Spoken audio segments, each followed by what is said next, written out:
মদিনার বাজার দিয়ে নবীজি যাচ্ছেন, নবীজির একটা ওট পছন্দ হয়েছে। তো নবী ওটের মালিকের কাছে গিয়ে জিজ্ঞেস করলেন, ভাইয়া এই ওটটার দাম কত?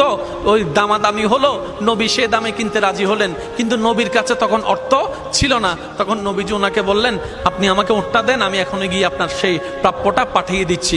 ওটের মালিক ওনাকে ওটটা দিয়ে দিলেন। আশেপাশে যারা ওটের মালিক ছিল সবাই জিজ্ঞেস করতেছে, এই পাগলা, তুমি কি যাকে ওট দিয়েছো তাকে চিনো? বলে যে না। নাম জানো? বলে যে না। পরিচয় জানো? বলে যে না। ঠিকানা জানো? না। তো তুমি যে ওটটা দিয়ে দিলা, উনি যদি ওটার টাকাটা না ফাটায় তখন তো তুমি লসের মধ্যে চলে যাবা। সে ওটের মালিক বলে, এত সুন্দর নুরানি চেহারাওয়ালা কখনো বাটপার হতে পারে না, কখনো চিটার হতে পারে না, কখনো মিথ্যুক হতে পারে না। ওনার চেহারা দেখেই তো আমি ওট বিক্রি করার আগে মনটাই বিক্রি করে দিয়েছি, মনটাই বিক্রি করে দিয়েছি, মনটাই বিক্রি করে দিয়েছি। তোমরা যাই বলো, আমার মন বলে উনি আসবেই আসবে, টাকাটা পাঠাবেই পাঠাবে। এই কথা বলতে না বলতে কিছুক্ষণ পরে নবীজির একজন সাহাবা এসে বলছেন, একটু আগে একজনে ওট নিয়ে গিয়েছেন, কাছ থেকে ওটের মালিকটাকে একটু দেখতে চাই। উনি বলে যে আমার থেকে।